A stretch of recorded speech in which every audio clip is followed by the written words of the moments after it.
It gets even cooler in the Federal Capital Territory at 24 degrees Celsius. Good morning and welcome to Sunrise Daily.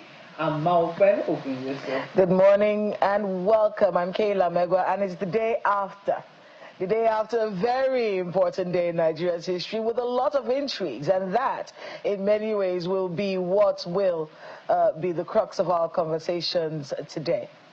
Indeed, we're talking about democracy.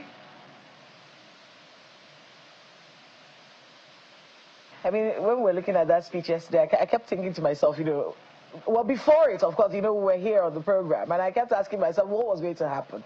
We were looking forward to that 7 a.m. Speech by the president, and of course, it was postponed, said he was going to be talking to the National Assembly.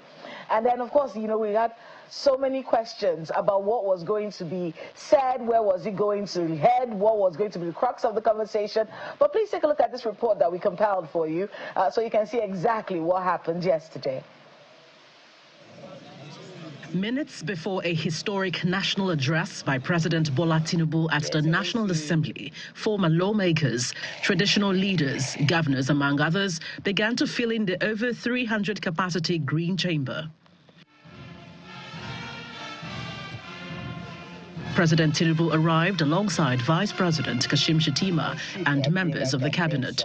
The leadership of the Senate kickstarts with their opening remarks. The 10th National Assembly, which marks its second anniversary today, June 13, which ought to be tomorrow, but we are marking it today, has played its part with diligence and distinction. A total of 844 bills have been introduced within its first 2 years, an unprecedented figure that underscores the Senate's and the House of Representatives' proactive posture towards tackling pressing national issues.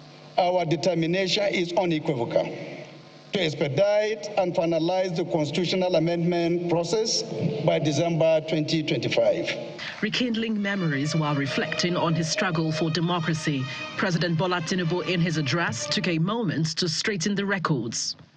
At no time in the past, nor any instance in the present, and at no future junction, shall I view the notion of one-party state as good for Nigeria.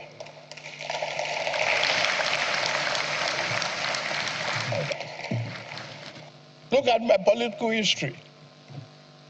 In year 2003, when the then governing party tried to sweep the nation clean of political opposition through plot and manipulation, I was the last progressive governor standing in my region.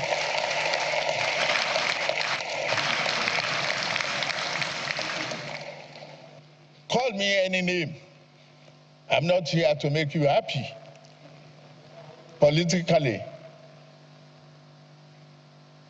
And I will still call upon democracy to defend your right to do so.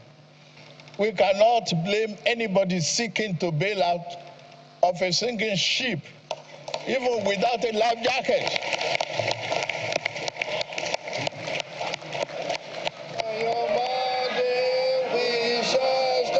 This drew a rousing chant from the audience, but the president wasn't done yet as he took a pointed swipe at the opposition. I will not say, try your best to put your house in order. I will not help you to do so either. It is indeed a pleasure to witness you in such a disarray.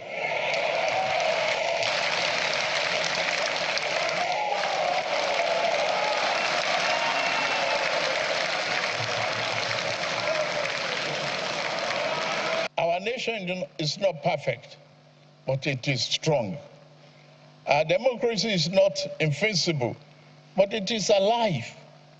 And this means our dream of a prosperous, happy nation is still within reach and worth fighting for.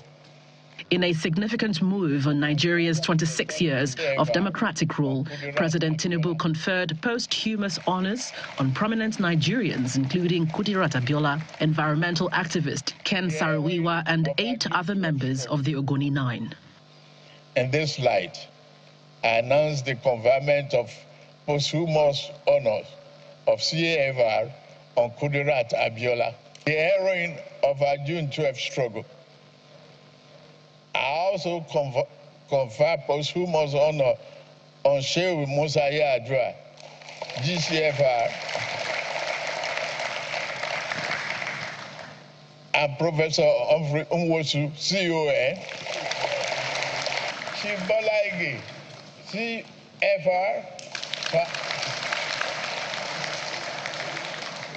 Ruben Fasoranti, CFR, Bishop Mazi Azankuka, CON.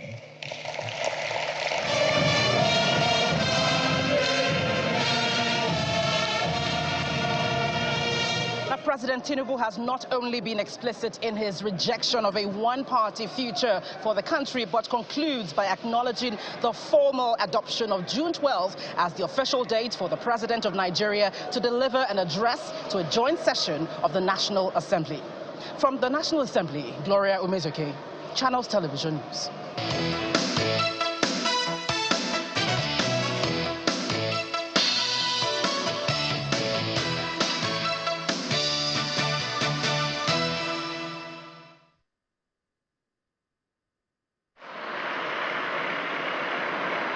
The Lekki Tollgate, one of the convergent points for the June 12 Democracy Day nationwide protests, is notably quiet with unhindered vehicular movement. No signs of protests, gatherings, or any activities indicating an imminent demonstration. Despite the peaceful atmosphere, security is not taken for granted, as men of the Nigeria Police and other security outfits adequately man strategic areas.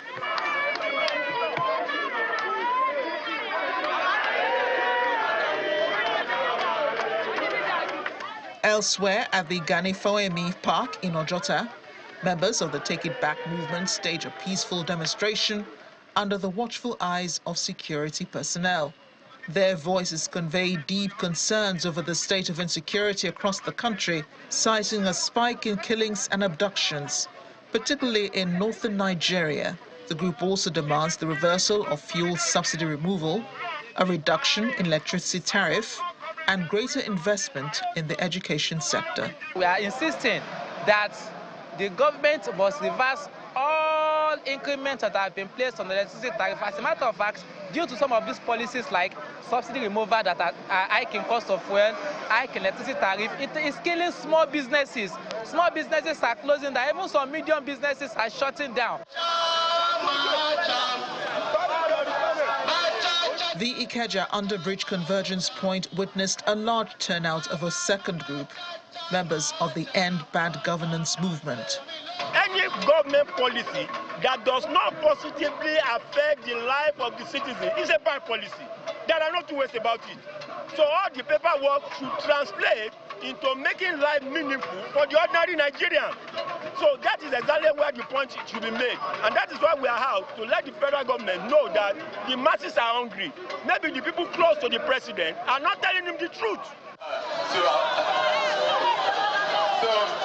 And directly opposite them is a third group, dressed in green and white T-shirts, inscribed Team Nigeria for Change, holding what they call a celebration of June 12.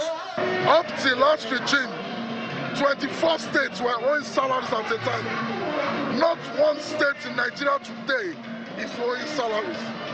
It will keep getting better. I'm not saying we're where we're supposed to be, but it keeps getting better. While these demonstrations continue, security personnel remain alert. What we agreed in the meeting preceding the protest and the celebration is for them to assemble here and to move simultaneously to the Gani Fawemi Park in Ojota. So I don't think there's any dispute about that. As Lagos State leads the charge, the message from the three groups is clear. Nigerians are no longer willing to accept bad governance. They demand action, accountability, and a future where democracy truly works for everyone.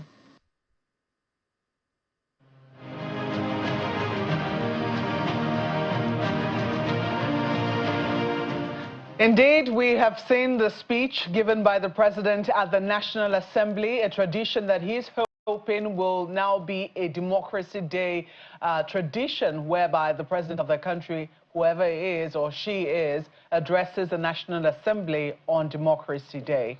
And we also have seen other reactions by Nigerians who planned protests for that day. Some were held in Jos. We also saw what happened in Lagos, as put together there by our correspondents. Well, we are taking other reactions right here in our studio and also virtually, because as we do know, the president's speech was long, taking jabs at the opposition and also conferring national honors to some prominent figures in the democracy struggle. Some of them, though not conferred with honors, were given presidential pardon, some of which has also elicited reactions. We'll be taking a look at some of that with our guest here in the studio. Dr. Ladan Salihu is right here with us. He's the former Director General of the Federal Radio Corporation of Nigeria, a chieftain of the PDP and spokesperson League of Northern Democrats. Thank you so much for joining us this morning in our studios. Thank you for having me, Maupe, and nice to have you as well. Good to see you. I would have said Happy Democracy Day, but it's a day past the day. Is it still valid? It is. It's still valid because of the season now, isn't it? We also have joining us virtually Dr. Sarah Chidebere Joe, who's a senior lecturer at Development Communication Studies at the River State University. Thank you so much for joining us, ma'am.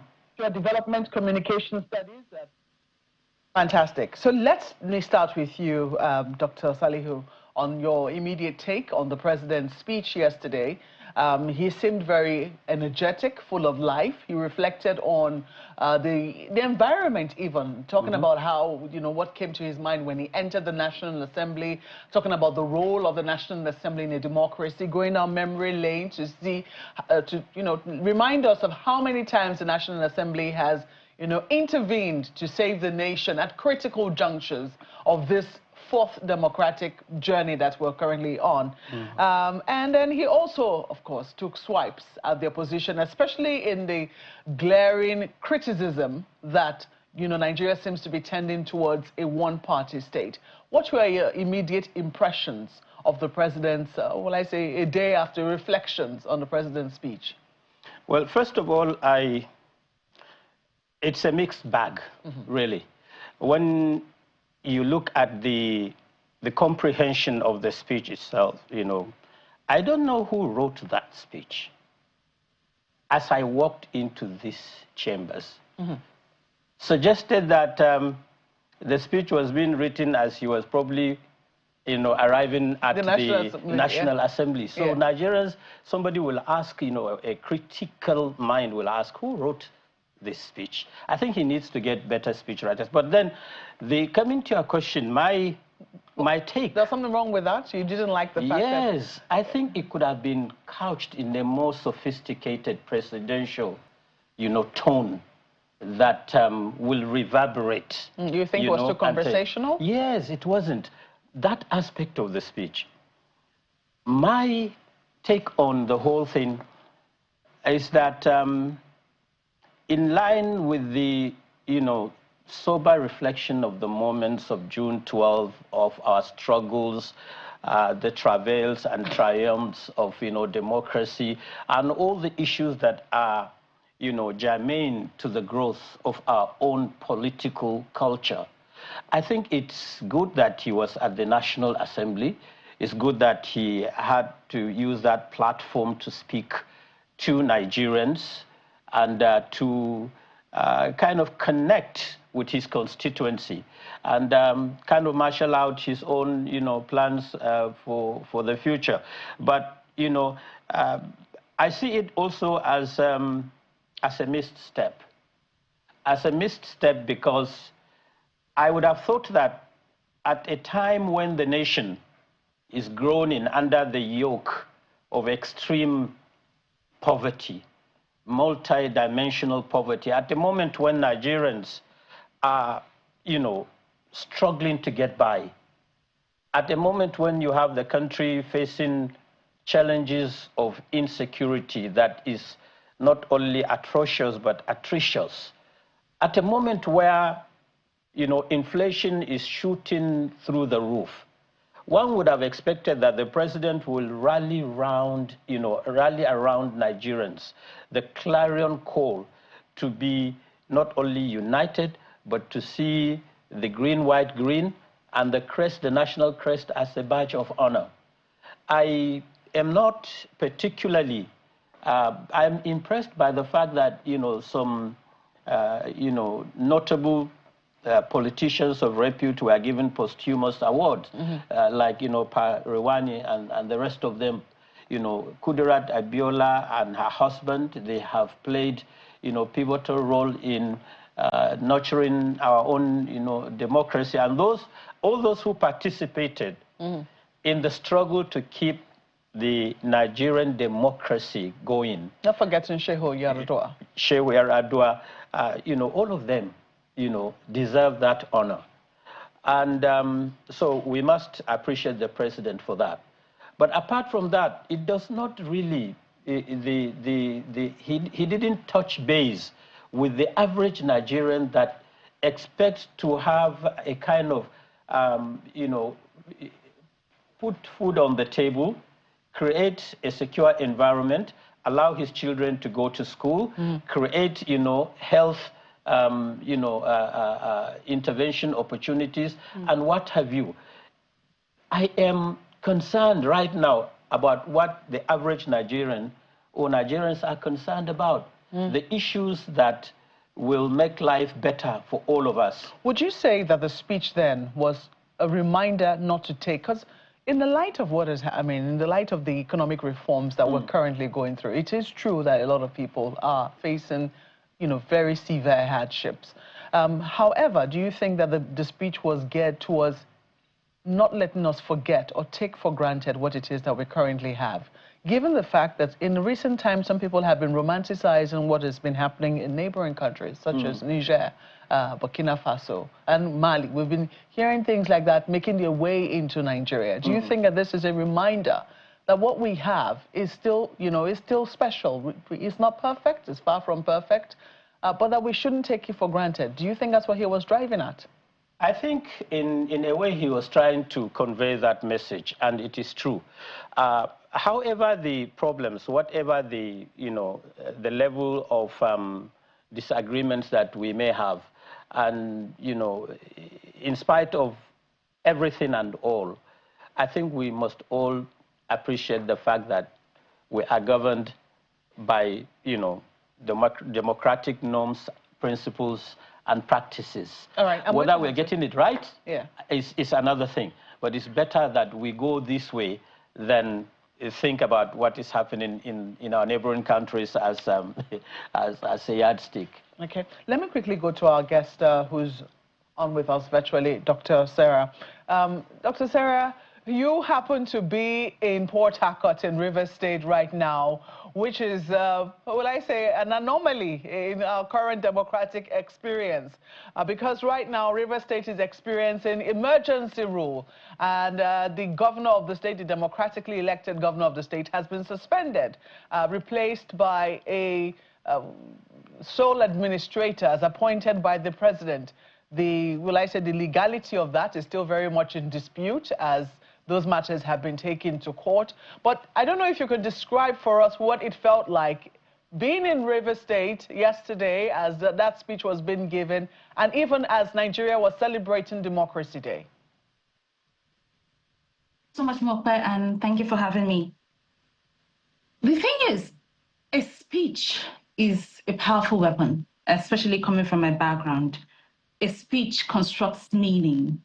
It shapes perception, legitimizes narratives. I believe that the president yesterday lost a massive opportunity. And that opportunity, I think, is linked to and with restoring constitutional order in Rivers State. While I don't have issues with a sole administrator, no matter who he is, the thing is, Rivers State is silent. It is quiet, unusually quiet. And the reason is this: we don't feel like we have leadership. Our governor is gone, and that's really, really sad. yesterday, I believe, would have been a great opportunity for his office to be restored. I think the president, in doing that, would have conveyed more strongly his desire for democracy. I looked at the speech, especially as someone with a communication background, and he lost me the moment he said, a parliament that embodies the will of the Nigerian people. I really wanted to listen. But as soon as he said that, he lost me. But because I had the interview today, I had to construct and do a quick framing analysis. And the summation is this. The speech yesterday read like democracy was being extolled as a sacred journey, and that the president was centering himself as a chief reformer. But because a speech is really important in shaping perception, and as someone digging deep into what rhetoric means, it's not true that Nigeria is a democracy. If we happen in River State, we'll have a situation where women are now being objectified politically. What do I mean by that? Women are now held hostage, and this is my opinion, praying every day for something they should not be praying for. We shouldn't have a situation where we've sort of lost direction. And when we think about it more holistically, I think the 2023 elections, how flawed, in my opinion, that it was, led us to this point. If there's anybody who didn't think about the role of the 2023 elections in what we have now in River State, then it's a mistake. We were thrown into this sort of trap, and we're reaping the rewards of having a flawed system. So every time I hear Nigeria and I hear democracy, I think at best that what we do have is a pseudo or a flawed, deeply flawed democracy. And yesterday, the president, again, like most of our other leaders, lost a very strong opportunity to restore order. And that, for me, is really troubling. Sarah, I'm going to come back to you shortly, just so we can get more perspectives from you on what you said. But I want to be able to get the thoughts of Dr. Ladan on what she just said. Let's talk about this reverse situation, because if we're looking at the 2 years of President Bola Ahmed Tinubu, one of the major criticisms of this administration is what happened in River State. Whether you want to, no matter what brush you want to paint it with, everyone says this was unconstitutional. There were other ways that this could have been handled. Does that in any way taint his legacy? And then speak to the fact that yesterday many people saw what happened at the National Assembly. It didn't feel like a conversation with the Nigerian people. It felt like a conversation between the president and the political elite. Talk to us a little bit about that thought process and the situation in Rivers. You see, what played out at the National Assembly, you know, if I want to, you know, take it further, was a meeting where rhetorics and sentiments were reduced into, you know, a speech talking to, you know, like minds. I did not see, you know, the whole system that we are witnessing today under the leadership of President Bola Tinubu and the APC. The leadership of President Bola Tinubu and the APC is fundamentally flawed. When you look at what my sister just said in River State, the entire process that brought about this declaration of the state of emergency and the processes that followed that saw the exit of Fubara and the legislature was fundamentally flawed and wrong. Look, when you take it to the National Assembly, which was his platform yesterday, the National Assembly ought to have not, there should have been a count, not a voice vote, to give, you know, backing, legal backing to the state of emergency. Yes. We also played out in a manner that was so shameful. The Constitution is very clear. You have to take a count. It's not a voice vote. That was swept under the carpet. And then the gentleman who was the administrator was sworn in before even the votes were done at the National Assembly. What kind of democracy are we practicing? It's a democracy that is based on cherry picking. Someone talked yesterday about the president's speech yesterday, and one of the things that they said, and I want to get your thoughts on that, is that it wasn't a state of, this person was criticizing those who were criticizing the speech. He said it wasn't a State of the Nation address. It was a Democracy Day address. And I was supposed to extol democratic principles, celebrate heroes of democracy, which we saw the president do. You know, basically reminding the Nigerian people, in this person's view, of where we're coming from, where the fact that there was a military. And then he did, in many ways, according to this people who are in support of this speech, that he actually doused a lot of fires among the political elite yesterday. The Humphrey Musu situation was doused, the Ogoni 9 issue was doused, the Kudirat Abiola issue was addressed. So a lot of those things. And then the biggest question, which was the question of the one-party state. Yes. He reiterated and said that the cries are wrong. So if we look at that, is it possible that maybe we don't quite understand what the meaning behind this speech was, that we're looking at it because we're expecting a State of the Nation address as opposed to a Democracy Day address from the president? No, I think you know, what I would say to the entire speech and, you know, upon reflection is that he needed to take a page from the life and times and the history of Pa Alfred Rewani, of Chief Humphrey Nwosu, of all those that, of Shehu Musa Adua, and everyone that, you know, that got the national award yesterday. He ought to have taken a page from their book of political journey. These were Democrats. These were people that affected the nation's politics and political culture and political socialization positively. They laid down the marker. They charted a course, and everyone celebrated them while they were there. It is not the same with the contraption we have today. So what I think happened was a clever way of riding on, piggyback on the, you know, quality and credibility and creditworthiness of these esteemed Nigerians who labored to, you know, give Nigeria their best, to ride on those sentiments, to enter into the hearts and minds of Nigerians. No, I won't take that. We won't take that. Chart your own course. Create your own niche. Give Nigerians the best of leadership and let this country breathe. That's all. Dr. Sarah? Yes.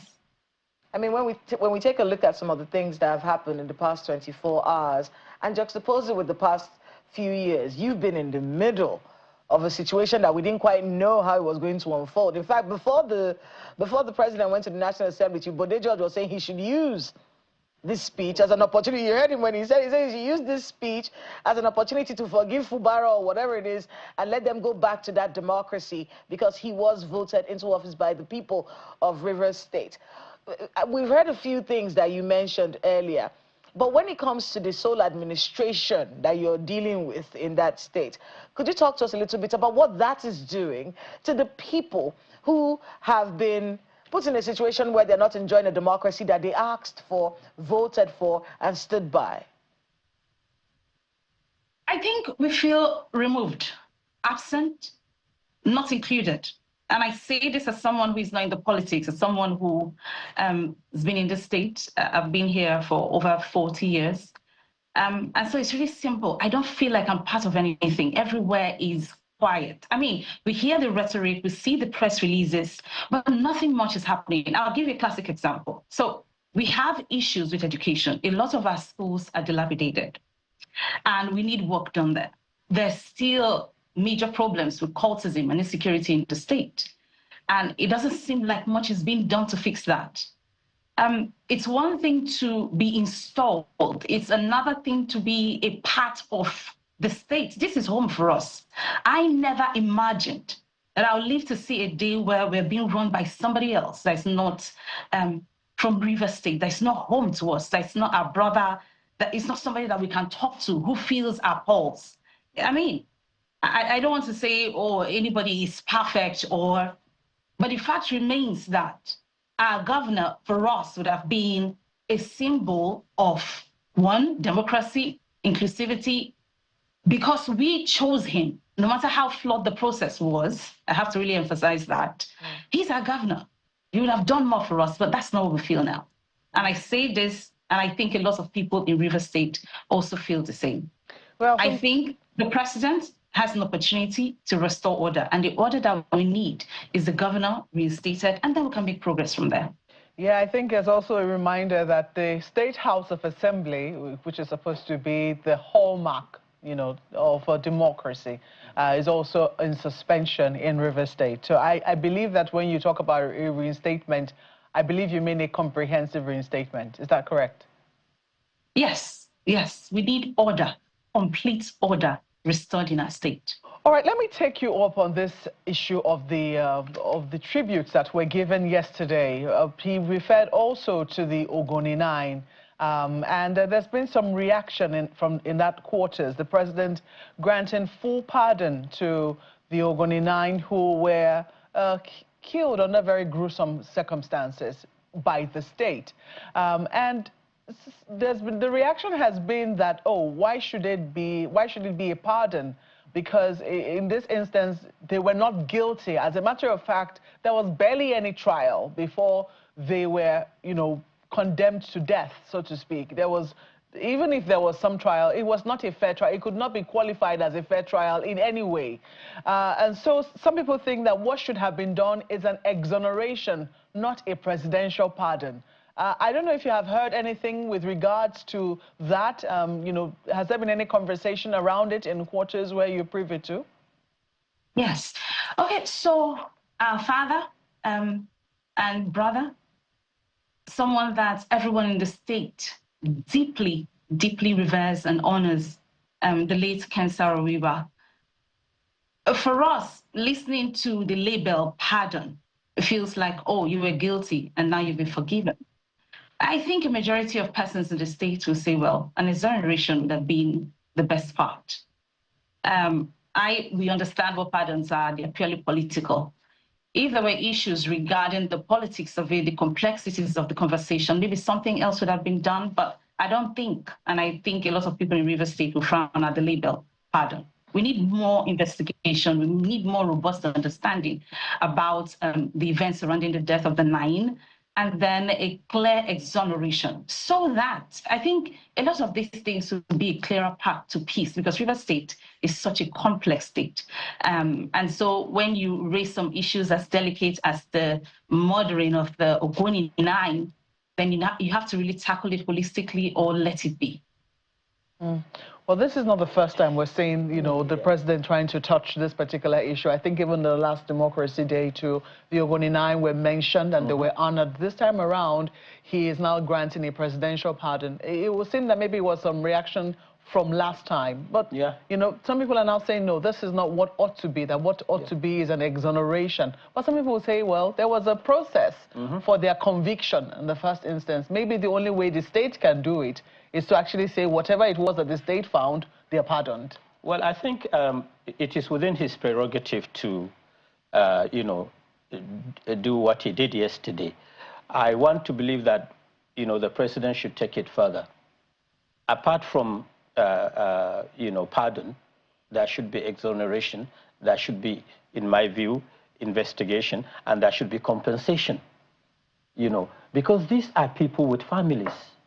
These are people that were, you know, Ken Saro-Wiwa was a playwright, and, you know, he had people around him just like you and me. We have families.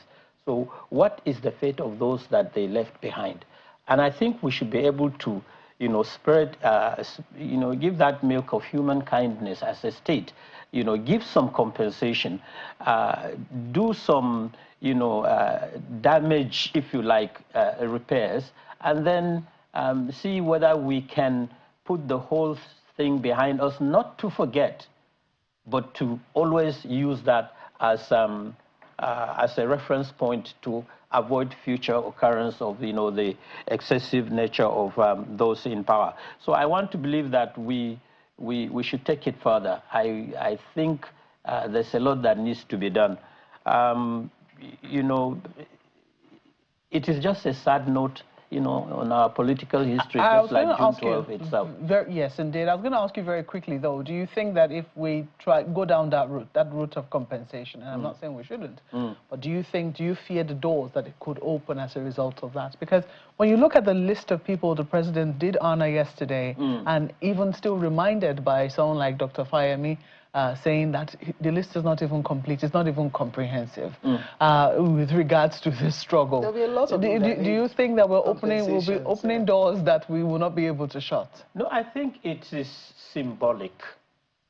When I talk about the compensation aspect, it's just the human, the humanity in us that should be made to reflect, to open a floodgate of people coming in under the same, tranche, will be an impossible task. But then doing it will also give, Nigerians a feeling that, this is a government with a human face after all. This is a government that cares, and steps should be taken from time to time to intervene, not that it should be the norm. I think that is the way to go.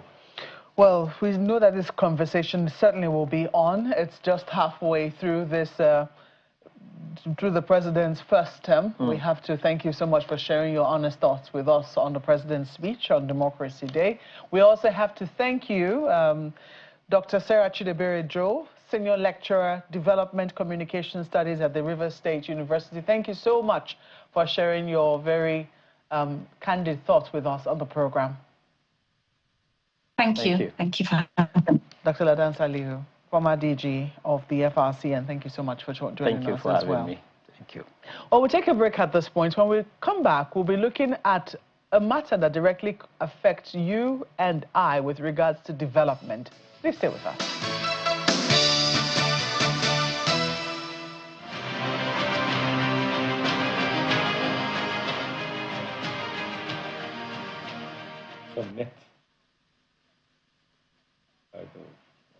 Well, we're looking at the electricity sector up next, or will I say energy? Some people say power sector, but you have to be very careful when you say power, especially when you're it's the day after Democracy Day. Well, joining us right now to discuss this, we have Dr. Mustafa Abdullahi, who is the Director General of the Energy Commission of Nigeria. Good morning and welcome to Sunrise Daily. Good morning. Thank you for having me. I hope you let our viewers the pleasure of seeing your eyes so that when they see you outside, they can identify you. There you go. Yeah. But I don't like lights, so I prefer to just put glasses if you don't mind, because of the light. Okay. So you want me to keep it down? Maybe you're dealing with a glare or something. No, the lighting, I prefer to put glasses on. Okay. Dark shade, yeah. All right. Well, so this unless if you want me to. Yes, I think it would be better for Nigerians to see your eyes while you give us this conversation, while we have this conversation with you. This is what we're celebrating, marking a day after democracy. Some people will say, where are we with regards to our electricity? A lot of Nigerians will still tell you. I think part of the protests that were held yesterday in different parts of the country, some of them touched on electricity, energy being a major headache for businesses. It's difficult for them to thrive as a result of a rising cost of energy where it is available, and in many cases it is hardly available. What exactly is the Energy Commission of Nigeria doing about it? Thank you very much. Let me just begin by just giving us a synopsis of what Energy Commission means. A lot of people will be surprised. Why Energy Commission? Not power, not oil and gas. Now, the Energy Commission is the only agency of the government saddled with responsibility of coordination and also strategic planning of energy in all ramifications. And by energy, the basic, words is oil and gas and power. And now back to the question, which is the key, because we're in democracy, people need to know where are we. But for us to know where we are, we must know where we're coming from. I will say, Mr. President, in fact, I'll give him a pass mark. Now, if you look post before he come to, before he actually won the election in 2023, the Nigerian government Nigerian only generates about 4,000 megawatts of electricity. 4,000 megawatts. That is for over 200 million Nigerians.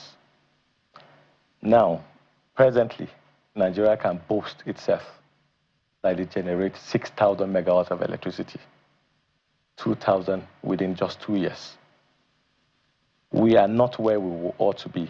We are not where we want to be, but definitely we are somewhere good, in a very, very strategic position. You know, I would hate to interrupt you, but when you say that Nigeria is currently generating, are you saying that we have 6,000 megawatts on the grid as we currently speak? Yes. The generation capacity we have in Nigeria is about 14,000, but what we are able to transmit is about 7,000, 8,000. But what we distribute in the country is 6,000 presently.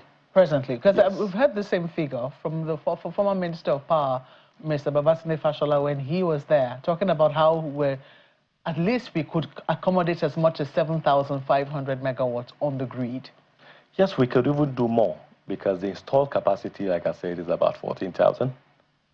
But recall that, you know, electricity also have, you know, the plant has what they call the feedstock. You need gas, and, you know, the turbines need hydro, you know, water to drive. So availability and also the price of this gas also affect the private sector that generates this electricity. But you know, what we should be talking about actually is where we are right now as a country. You know, the first thing to note is that the first generation of electricity for this country started in 1896 or thereabout. That's about 129, you know, years ago. And if for 127 years, we're only able to generate 4,000 megawatts, then this man came to power and has given us 2,000 megawatts extra to that 4,000. And that is to say that hopefully he may even double it before he leaves, maybe before the first tenure completes. Then if you allow him to consolidate on it, maybe give him another 4 years, we are sure of even tripling this electricity. So, I mean, Dr. Abdullahi, I want to be able to get your thoughts, because this is your sector, isn't it? Yes. And you're just giving us a background as to where we're coming from. The 1800s. Where should we be? You see, I don't think any country has reached where it should be, but I'll tell you where we should be. Yes. For us to have, for every household to have access to affordable, not just access to electricity, affordable electricity, Nigeria must generate 40,000 megawatts. We should be able to have 40,000? We should be able to have 40,000 megawatts. Okay. And we are going to. What's stopping us from getting that? Planning. By who? Now we are planning. We don't have any strategic planning before this administration. It will interest you to note, because every country that have also gotten it right in terms of power actually have good energy planning. So when you say planning, what do you mean? Policies. Okay. Just when I came to, because that is really our core mandate in Energy Commission. Energy Commission has been existing since 1989. But, you know, prior to 2023 administration, this administration, we don't have any gazetted national energy policy or even a master plan. And there's no investor that will come into the country to invest in energy if they don't see a clear vision what really the administration wants to achieve in the area of energy. So what we have done is to give the country a document called National Energy Master Plan and also a policy. And for that, we've seen an increased investment. What is the master plan? The master plan gives you the roadmap. How many renewables do you want to be? And I'll tell you some. Yes. That is what the president was even. There's a snip of it where the last energy summit he went to. He talked about 30% into the energy mix. We want to use renewables 30% in our energy mix, not concentrating on our gas. Despite the fact that we are number 7 in terms of gas reserve in the world. We have over 204 trillion cubic feet. We are still where we are. It means there must be a paradigm shift. So that is why, Mr. President, I've decided in our vision, if you look at the master plan, we're looking towards the renewable right now. And I can tell you it's practical because already we have 148 already installed solar PV system in the country. And we're doing 5 megawatts in each state right now as we speak. Okay. By the time we finish, we'll be looking at 100 of, megawatts into our grid. And that is the way forward. I need to be able to get your thoughts on the banding system. Yes. Because that is one of the biggest problems that we're facing in this country. Yes. And some people understand it. If you're consuming more, you should pay more. Now, with the banding system came the rules at the times. But what we've seen, with all due respect, is that even though this banding system gives you the times you're supposed to have power or not, it doesn't work that way. You have people paying premium for electricity that they do not get. We have disappointing situations where citizens come together to buy electricity infrastructure, and then they have issues with the disco after doing that. We have communities that have been without light for months because of one transformer wire issue, you know, or the other. And these things continue while the banding system continues, and we keep paying for electricity that we are not getting. Is that something that concerns the Energy Commission? Well, it concerns every Nigerian, because I'm also a Nigerian. So, but I will tell you just a few things and the concerns and where we are and why that banding system actually exists. Now, it is important we all know that the electricity, you know, is very, very regulated, the electricity sector in the country. And the Nigerian government do not generate this electricity. The only thing we do within that value chain is just to transmit. We don't even distribute. So what is happening is that if you look at our energy mix, it is highly the input, that's the feedstock that go into those plants is gas. 86% of the energy mix is gas. So if you look at that, gas, you know, is a global commodity. And you know that the prices fluctuate. It is not cheap. Electricity is not cheap. In fact, you look at the UK, look at even other African countries now. So we have just, you know, about 6,000 megawatts, and people are complaining that, you know, it's too expensive. What if investment trooping and we're doing the 40,000 megawatts? Are we sure that these people are going to pay? And that is why the regulation, we're trying to deregulate the sector so that we can get investors in, because the investors do not have the confidence that this regulation will continue, just like what we've seen in the oil and gas space. So deregulate the sector, let them come and let them make their money. Let's, you know, be competition in the sector. And that is what is happening. 206 or 207 naira per kilowatt per day.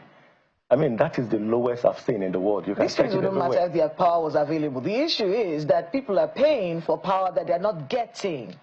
Not that it's expensive. Yes, it is expensive. There's that part of the conversation. But that's not a problem. If I'm paying and I'm getting it, it's not a problem. But the problem is I'm paying and I'm not getting it. But if it will surprise me if somebody says, that's why everybody should join the metering system. The government has a meter system. And these things are digitized. If you have a unit, I have a unit. And you see, for me, I think the main issue is not even generation, it's efficiency. You know, the 6,000 we have, are we even using it efficiently? Are we conserving it to send to other places or hard to reach areas? That is the question we should be asking. So if it's that expensive, then, you know, use your light, conserve your energy, you know, save some, off your ACs, you know, don't heat because it's very, very warm, you know. And so there are so many ways you could actually manage your electricity. This little we have. Did you say 207 naira? Oh yeah, thereabouts. It's 225 naira. 225, okay. Yeah, 225 naira is pretty pricey. I think it came down a bit. No, it hasn't come down. Okay, 225, but it's 225 naira per kilowatt hour is expensive. I wouldn't say it's expensive. It's nearly... It is still regulated as it is. It is more than $1 per kilowatt hour. But it is still regulated. And then it's not constant electricity. That's the issue. It is not more than $1. It is not more than $1. $1 is about 1,600. So well, that's less than, in fact. I do know that this conversation on electricity will certainly go on what the appropriate pricing of it should be relative to what Nigerians have the capacity to earn. Because I think that's where the debate is. What is the average Nigerian earning, and what are we charging as electricity? What are we charging as fuel? You know, these are all the... These are all the complexities. I mean, it is not expensive, but the problem is the poverty rate. So, and that is really not within the energy sector. Okay. The energy price is what it is. Well, it cannot operate in isolation, can it? It cannot operate. Well, we'll see how that eventually pans out. I know that this is an ongoing conversation, and it's something that we certainly will continue to involve you in, but we have to thank you for speaking with us a day after Democracy Day, Dr. Mustafa Abdullahi. Thank you so much. And I hope Nigerians actually understand that, you know, where we're coming from and where we are now. Like I said, 2,000 megawatts is not a joke. So kudos to Mr. President. Well, he's the DG Energy Commission of Nigeria. Well, that's where we draw the curtains on today's program. We have to thank you so much for being a part of it. I'm Maupe Okun Yusuf. Have a great weekend. I'm Kayla Magwa.